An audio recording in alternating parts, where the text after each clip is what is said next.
अष्टावात्म गुणाः, जिस साधक में संत में 8 गुण है वही भगवत प्राप्ति कर पाएगा। शास्त्र है दया सर्वभूतेषु शांतिरनुसूया शौच मानयासौ मंगल कार्पण्य मस्पृहा। कह रहे सबसे पहला है दया। दया सर्वभूतेषु, अगर आप साधक हैं, भजन मार्ग में हैं, परे वा बंधु वर्गे वा मित्रे द्वेष्टेरि वा सदा आपन्ने रक्षितव्यम तु दयैषा परिकीर्तिता। दया किसे कहते हैं? अपने पराये का भेद नहीं है। मित्र हो या शत्रु हो, वो भारी दुख में पड़ा हुआ है तो जितना हमें शारीरिक बल, बौद्धिक बल, तप बल प्राप्त है, हम उसका प्रयोग करके उसकी रक्षा कर ले, पर आसक्त ना हो। रक्षा करना, चाहे वो मित्र हो या शत्रु हो, कोई भी हो। साधुता का हृदय, भक्त का हृदय कैसा होता है? परे वा बंधु वर्गे वा मित्रे द्वेष्टेरि वा सदा। वो पराया है, अपना, ये भेद तो होता नहीं इस भगवत मार्ग के पथिक में। मित्र है या शत्रु है, अगर वो विपत्ति में फंसा हुआ है तो शरीर बल, तप बल, वाणी बल, हर बल के द्वारा हम उसकी रक्षा करेंगे, पर अपनापन नहीं करेंगे। जैसे मृग की रक्षा की पर अपनापन ममता कर लिया तो अगला जन्म मृग का बना। दया बिना साधु कसाई, और दया करी तो आफत आई। इसलिए दया बहुत संभाल के। दया क्या? हमारे में जितना बल है हम आपके कल्याण के लिए प्रयोग किया और अलग हो गए, आसक्त नहीं हुए, कभी उससे धन्यवाद पाने की इच्छा नहीं की, उसे दया कहते हैं। दूसरा शांति। बाह्य चाध्यात्मिके चैव दुखे चोत्पादिते क्वचित न कुप्यति न वा हंति सा क्षमा परिकीर्तिता। ये साधक के लक्षण। पहला दया, दूसरा ऐसा क्षमा कि कोई आपको शारीरिक या मानसिक पीड़ा पहुंचा रहा है, आपको क्रोध नहीं आना चाहिए। उसे न मारना है, न कड़ुए वचन बोलने, न संकल्प के द्वारा उसको नष्ट करना है। इसी का नाम शांति, इसी का नाम क्षमा है। जिसके अंदर दया है, शांति और क्षमा है। न गुणान गुणिनो हंति स्तौमि मंद गुणानपि नान्य दोषेषु रमते सानुसूया प्रकृतिता। गुणी के सद्गुणों का हनन अर्थात अपलाप न करना, किसी भी सद्गुणी में दोष ना निकालना, थोड़े गुण वाले प्राणियों को भी उत्साह बढ़ा देना भगवत मार्ग में, दूसरों के कभी दोषों पर दृष्टि डालकर उसे नीचा दिखाने के लिए न वर्णन करना, ये अनुसूया, इसे अनुसूया कहते हैं। दया, क्षमा, अनुसूया। और अभक्ष परिहारस्य संसर्गश्चापि निर्गुणैः स्वधर्मैः च व्यवस्थानं शौचमेतत् तत्प्रकीर्तितम्। पवित्रता, शौच क्या? कभी भी अभक्ष पदार्थ ना खाना, जिसे शास्त्र निषेध करता है, कभी जबान पर नहीं जाना चाहिए। प्याज, लहसुन, मांस, मदिरा, नाना प्रकार के सब नहीं पाना चाहिए। एक बोले दीक्षा लिए थे कि पत्नी तो दीक्षा नहीं ले, पर वो प्याज लहसुन बना के खाती हो, कहती हम कोई गुरु मंत्र थोड़ी लिए, अब हम क्या करें, फिर खाना ही पड़ता है। कैसे खाना पड़ता है? वो अपनी निष्ठा पे, तुम अपनी निष्ठा पे नहीं आ सकते। अपनी निष्ठा पे आना पड़ेगा, या वो बदले या तो तुम बदलो। तुम कंठी तिलक लेकर बदल गए कि तुम प्याज लहसुन खा रहे हो, पत्नी खा रही इसलिए नहीं भाई। दोनों हैं, एक ही जगह भोजन बनना है तो एक को तो सुधरना पड़ेगा। या तो फिर आप अपने लिए रोटी ले लीजिए और नमक से पा लीजिए। जय दिन आप नमक रोटी पाएंगे तय दिन उसका हृदय जलेगा और उसको सुधरना पड़ेगा, प्याज लहसुन छोड़ना पड़ेगा। लेकिन जो गुरुमंत्र लेकर के अभक्ष पदार्थ खाता है वो अपवित्र बुद्धि हो जाती, भ्रष्ट बुद्धि हो जाती। इसलिए बहुत सावधान। हमने कई बार प्रार्थना की कि प्याज लहसुन तमोगुणी है, वो भजन में बहुत बाधक है, इसलिए उसको कदापि नहीं पाना चाहिए। अभक्ष परिहारस्य, बासी भोजन, दूषित भोजन, ये अभक्ष जो पदार्थ बताया गया है उसे नहीं पाना चाहिए। दुर्गुण रहित प्राणियों का संसर्ग नहीं करना चाहिए। पवित्रता का मतलब केवल स्नान ही कर लेना नहीं है। अभक्ष पदार्थ नहीं खाना और कुसंग नहीं करना, कुसंग भी अपवित्रता है। और स्वधर्म में दृढ़ रहना, इसी को पवित्रता कहते हैं। पवित्र भोजन पाना, सत्संग करना और स्वधर्म में दृढ़ रहना, सच्ची पवित्रता इसे कहते हैं। शरीरम पीड्यते येन शुशुभे नापि कर्मणा अत्यंतम तन्न कर्तव्य मनायासा च उच्यते। जो श्रेष्ठ भागवतिक कर्म के लिए अत्यंत कष्ट सहता है उसको अनायास तपस्या कहते हैं। भारी से भारी कष्ट को सहने के लिए तैयार रहे। बुखार है लेकिन हमें सत्संग में जाना है, शरीर पीड़ा में है लेकिन हमारी दिनचर्या है, हम प्रभु के दर्शन करेंगे जाके, हम सत्संग सुनेंगे जाके, हम अपने प्रभु की सेवा करेंगे, ऐसी होनी चाहिए। अनायास जो भगवत कृपा से तुम्हारे जीवन की पूर्ति के लिए आ जाए। प्रयास, विरक्त को प्रयास नहीं करना चाहिए, विरक्त को व्यापार नहीं करना चाहिए। विरक्त जो चाहे अनायासम शरीरम पीड्यते येन सुशुभे नापि कर्मणा अत्यंतम तन्न कर्तव्य मनायासा च उच्यते। किसी भी तरह विरक्त भाव वाले को, गृहस्थ को मेहनत करके कमा के अपने पर शरीर का पोषण, और विरक्त को अनायासम आकाश वृत्ति या मधुकर वृत्ति ऐसे भाव से व्यापार आदि करके बुद्धि भ्रष्ट हो जाएगी, हरि और गुरु से विपरीत बुद्धि चली जाएगी। अरे भाई तुम कितना कमा सकते हो, देनहार कोई और है देत रहते दिन रैन, लोग भरम मुंह पे करे तासो नीचे नयन। अरे वो लक्ष्मीपति ऐसे, अरे जो चाहिए नहीं हो हमारे को क्या, हम तो हमें प्रभु चाहिए, फिर कैसे। बहुत सावधान, बहुत सावधान। कभी कभी गुरुजन संकोच करते हैं तो इशारा उनका समझना चाहिए, और जब वो प्रकट कह दे तो भूल जाओ। अगर कदम उसी मार्ग पर रखोगे तो बहुत दूर निकल जाओगे, बहुत फिसल जाओगे। अनंत जन्मों के बाद अवसर मिला है माया से मुक्त होने के लिए। प्रशस्ताचरणम नित्य म प्रशस्ति विसर्जनम एतद्य मंगलम प्रोक्तम मुनिभिस्तत्वदर्शिभी। सदैव गुरुदेव के उपदेश और शास्त्र सम्मत कर्म करना चाहिए, कोई भी अशुभ कर्म नहीं करना चाहिए। तत्वदर्शी मुनियों द्वारा बताए हुए मार्ग से सदैव मंगल होता है, इसे मंगल कहते हैं। स्तोकादपि प्रदातव्य मदीने नांतरात्मना अहन्यानि यत्किंच कार्पण्यम ही तत् स्मृतम।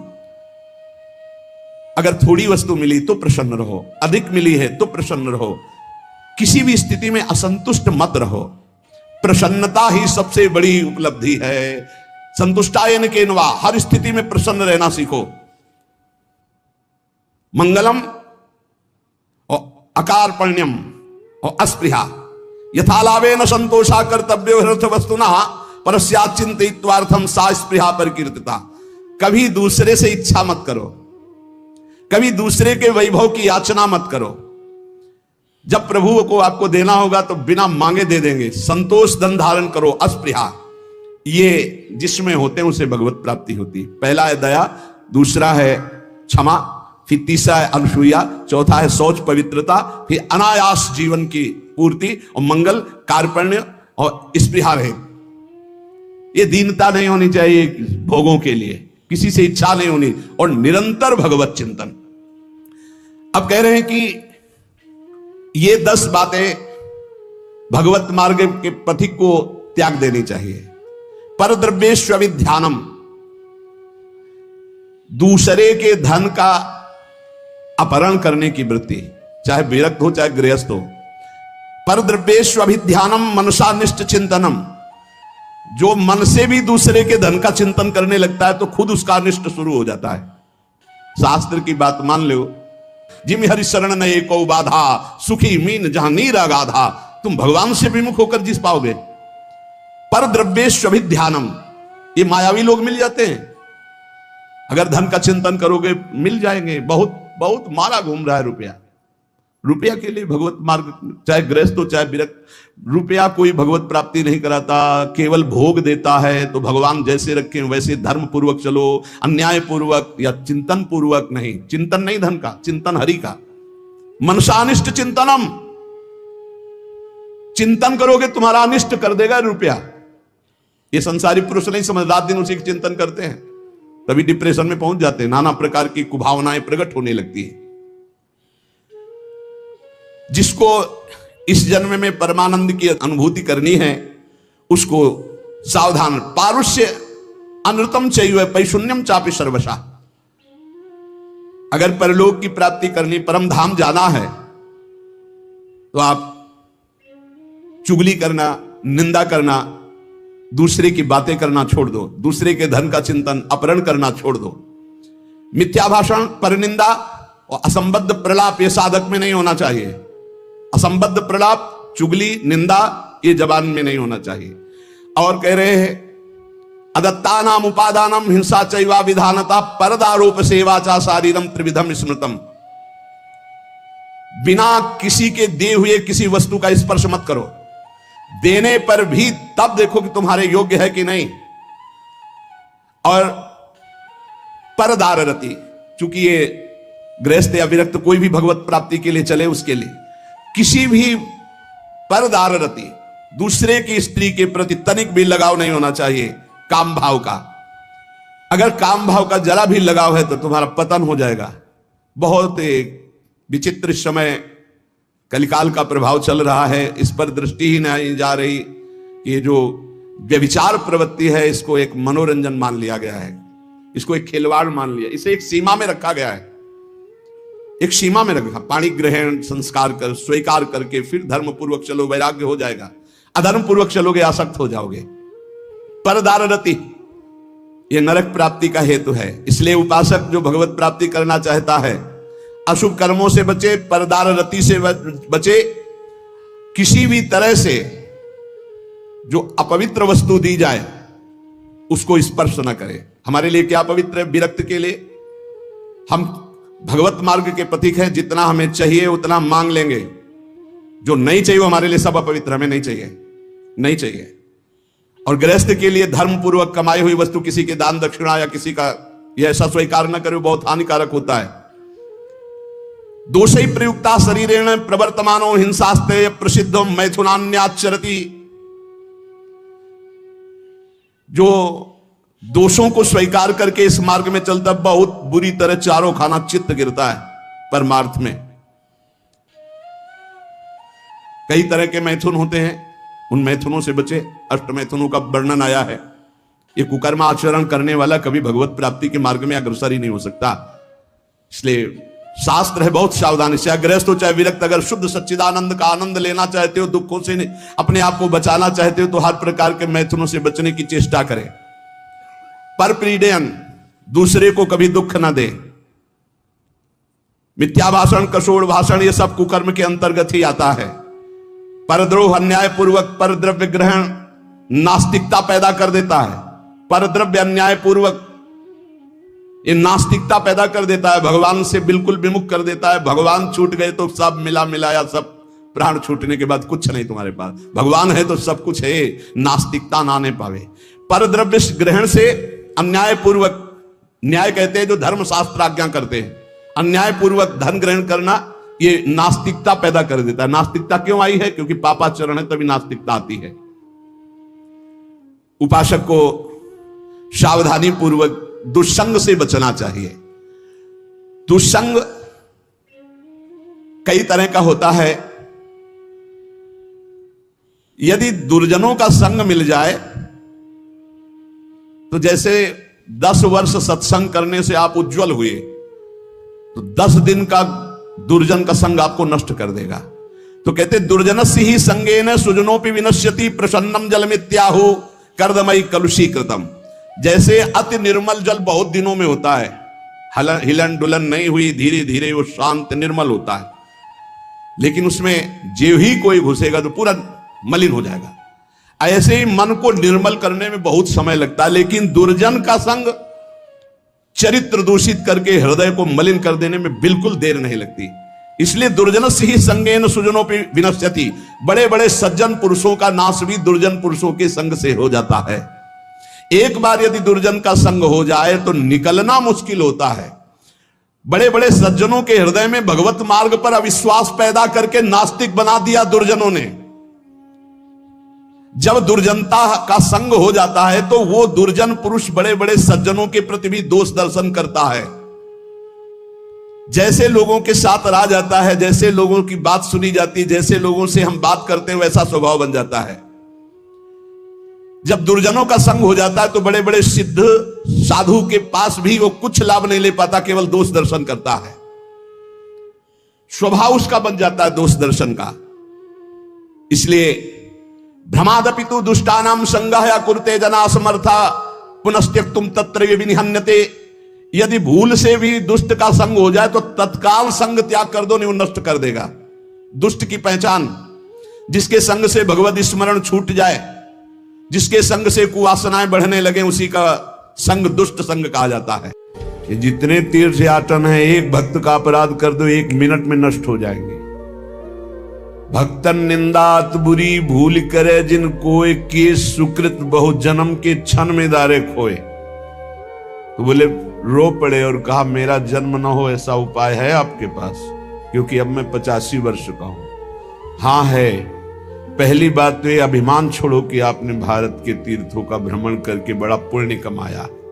ये जो गान कर रहे हो बिल्कुल तुम्हारे पास पुण्य एकत्रित नहीं हो रहे, सब नष्ट होते जा रहे हैं। और दूसरी बात, राधा राधा राधा आज से रटना शुरू करो, ये गारंटी हम वृंदावन में बैठ के अभी ले रहे हैं, अभी की। अगर अभी प्राण निकल गए तो भगवत प्राप्ति हो जाएगी। क्यों? पुत्र के बहाने से नारायण निकला तो परम पद मिल गया, जानबूझकर राधा बोलोगे प्राण निकल जाएंगे तो श्री जी नहीं मिलेंगी, पक्का। नाम सुमिरन करते हुए प्राण छूट जाए, निश्चित भगवत प्राप्ति है, गर्जना है शास्त्रों में इस बात की। तो उन्होंने कहा नाम जब तो हमसे नहीं होगा, तुम का फिर तैयारी कर लो अगले जन्म की। बात बनाना आता है, नाम जब करना नहीं आता है। बार बार बोल रहे हो मैं तीर्थों का 5-5 बार भ्रमण किया, इतना अहंकार है तो रह क्या गया तुम्हारे पास? नाम जपने की रुचि तक नहीं आई तो तीर्थों ने पवित्रता क्या की तुम्हारे हृदय में? क्या की साधनों ने पवित्रता? पवित्र हृदय का परिचय होता है भगवान नाम में प्रीति हो जाना। सो सब धर्म कर्म जरि जाऊ, जहां न राम पद पंकज भाऊ। भगवान के चरणों में भाव नहीं जुड़ा तो आग लगे ऐसे धर्म कर्म में। साधन धर्मनी, इसीलिए शब्द लिखा है, भटकी फिरो मैं उलट बीज सब बोए। राधा प्यारी तुम्हारे बिना दिन खोए। प्यारी जू, सुख के साधन समझ करके हमने किया और फल उनका दुख मिला। सबको ऐसा ही हो रहा है। क्यों? तस्मात् शास्त्रम प्रमाणम ते कार्या कार्यो व्यवस्थितौ। कार्य और अकार्य की व्यवस्था शास्त्र के अनुसार की गई है। शास्त्र क्या कहता है ये गुरुजनों के चरणों में बैठकर सीखा जाता है, मनमानी आचरणों से नहीं। आपने गुरु बनाया तो उनका आज तक नहीं, तो सब का सब कोरा हिसाब है।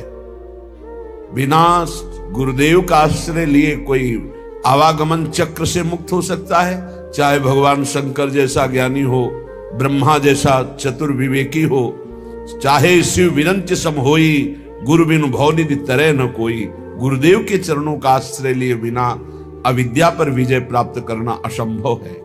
गुरुदेव की कृपा भीनी दृष्टि मात्र ही देहाभिमान का नाश कर देती है। तव पद महिमा सुनी अलौकिक, कर्म धर्म सब धोए। अब तो कृपा कीजिए स्वामिनी, लोभ क्षोभ मन मोए। श्यामा प्यारी तुम्हारे बिना दिन खोए। अब जाके मुझे आपकी कृपा से परिचय मिला है कि हमारे जैसों का निश्चित उद्धार हो जाएगा, क्योंकि अलबेली सरकार हमारी किशोरी जो है। क्या सुनने को मिला? सुंदर तव गुण गान केली रस श्रवण सुनाओगी। श्यामा प्यारी ऐसों को समरथ जग माही, जाकी शरण लहो। क्योंकि सुंदर श्याम शिरोमणि कह मुख, राधे जो चरण गहो।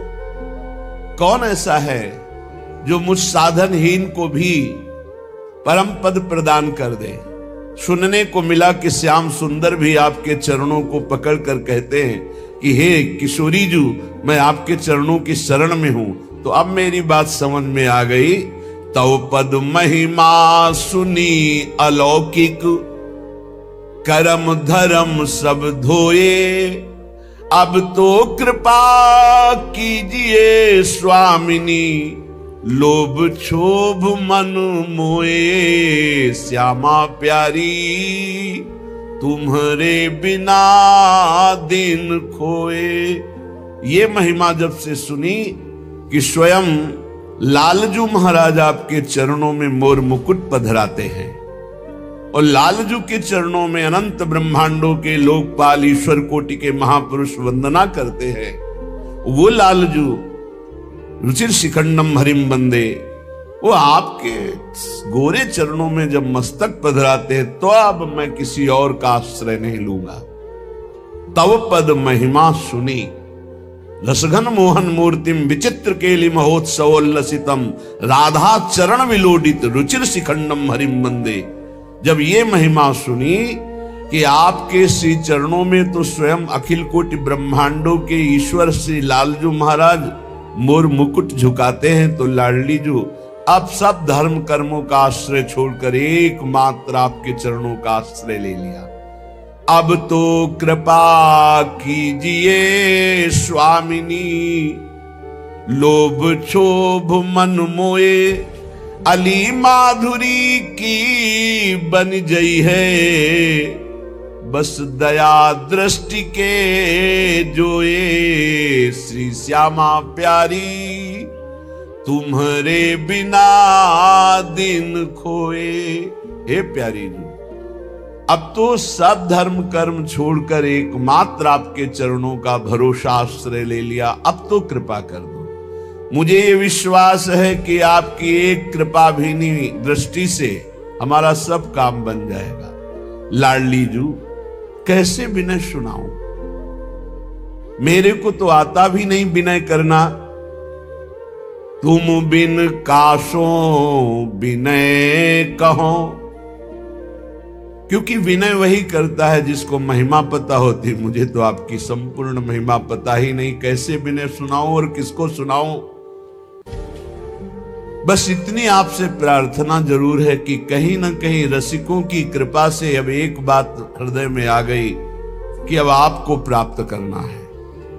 श्यामा प्यारी सुनो बिनती, कहां लगी बिरहे सहो, तुम बिन कासो बिनय कहो, ऐसो को समर्थ जग माही, जाकी शरण लहो, श्यामा प्यारी कासो बिनय कहो। प्रियाजू, ऐसा किसका स्वभाव है कि मुझ पापी अधम नीच को भी परम पद दे दे? ये तो केवल आपका स्वभाव है, क्योंकि आपके स्वभाव में दयालुता कृपालुता ये भरी हुई है, तो आप मुझ जैसे अधमों को भी परम पद दे देते हैं। लाडली जी, बस मेरी विनय सुनो, मुझे और कुछ नहीं चाहिए। अद्भुत रूप अनूप तिहारो, बस नयन बसाऊंगी, सुंदर तो गुण गान के लिए रस श्रवण सुनाऊंगी। आपसे कृपा ये चाहिए कि मैं अपने नेत्रों में केवल आपके रूप को देखूं। कल एक प्रश्नकर्ता ने प्रश्न किया कि मेरे नेत्र बहुत चंचल हैं दूसरों के रूप देखने के लिए। हम कहा धिक्कार है तुम्हारे नेत्रों को। यहां किसका रूप देखोगे? यहां कोई रूप है? अरे मर्त्य लोक है, यहां रूप है। रूप देखना है तो किशोरी किशोरजू का देखो। अरे स्वर्ग के रूपवान उतरते हैं तो यहाँ के बड़े बड़े ऋषि मुनियों के मन चलायमान हो जाते हैं। यहाँ कोई रूप है? यहाँ सब उजड़ा हुआ दिखाई दे रहा। कोई रूप है? जहां धर्म, भगवत चिंतन, नाना प्रकार की भागवतिक शुभ क्रियाएं, वहां तो कुछ दर्शन करने लायक है। और जहां मनमानी आचरण, भोगों की बाहुल्यता, वहां रूप देखने लायक है। चमड़े की चिकनाहट कोई रूप होती है? सच्चिदानंद रूप देखना है तो आओ मेरे प्रीतम का देखो। सच्चिदानंद रूप आए जो मदन मोहन, विश्व मनमोहन, मुनि मनमोहन और यहां तक स्वमन मनमोहन। रूप देखना है तो प्यारी जू का देखो। ऐसे मदन मोहन, मुनि मनमोहन जिनके रूप में मोहित हैं मोहिनी जू के, वो श्री श्यामा जू। रूप देखना है, चंचल नेत्र करो इनके रूप देखने के लिए। यहां रूप कौन सा रूप है? मरा हुआ कोई रूप होता है? मृत लोक है, इसका नाम मृत्यु लोक है। अमृत रूप देखो, अमृत गुण, अमृत नाम, अमृत लीला, धाम अमृत है जिनका, वो है हमारे प्रियालाल। हे प्रिया, जो हम पे कृपा करो तो क्या चाहते हो? अद्भुत रूप अनूप तिहारो, नयन बसाऊंगी, सुंदर तव गुण गान केली रस श्रवण सुनाऊंगी। प्यारी जू, ऐसा करूंगी आपकी रसकेली श्रीमद चतुरासी जी 42 लीला, श्रीमद राधा सुधा निधि, श्री वृंदावन दास जी, ध्रुवदास जी, बड़े बड़े रसिक महान जो नित्य विहार रस का अवलोकन करके वाणी जी लिखे, रात दिन उनका गायन करूंगी, अपने कानों को सुनाऊंगी और आपके युगल रूप माधुरी नेत्रों में बसाऊंगी। ये आपकी कृपा से। करपद सिर सब अंग आपकी सेवा कराऊंगी। अपने हाथ से आपकी आठों पैर सेवा, अपने चरण से धाम की परिक्रमा और आपकी सेवा के लिए ही चरण चलेंगे। प्यारी जू हम पे कृपा कर दो, गौर श्याम तव अंगन छवि पर मन मधुप रमाऊंगी, अली माधुरी की बिनती ये सुनि हर्षाऊंगी, तेरा रूप अनूप बसाऊंगी। प्यारी जू बस मेरी यही विनती है कि मेरे नेत्र आंतरिक निरंतर आपके रूप ध्यान में, मेरी वाणी आपके गुणगान में, नाम कीर्तन में, नाम जप में लगी रहे, यही आपसे कृपा दृष्टि की याचना है। श्रीपाद प्रबोधानंद जी महाराज कह रहे हैं, जो प्रिया प्रीतम में मगन रहता है उसके सुख की बराबरी कहीं भी किसी वासना या उपासना में नहीं है, किसी भी वासना या उपासना में नहीं। मधुसूदन सरस्वती जी महाराज ऐसे ब्रह्मबोध संपन्न महापुरुष जब कोई श्री कृष्ण की बात करता तो कहते ये माया युक्त ब्रह्म है। मानता हूं ब्रह्म है, पर माया युक्त शुद्ध पर ब्रह्म जो वो तो निराकार। भक्तों को हृदय में क्षोभ होता है बात सुनकर कि मेरे प्रभु को माया युक्त कहते हैं। अरे माया युक्त तो ये पांच भौतिक देह है, भगवान का तो चिदानंद में देह तुम्हारी विगत विकार जान अधिकारी। कोई अधिकारी पुरुष जानता है भगवान का श्री अंग सच्चिदानंद में।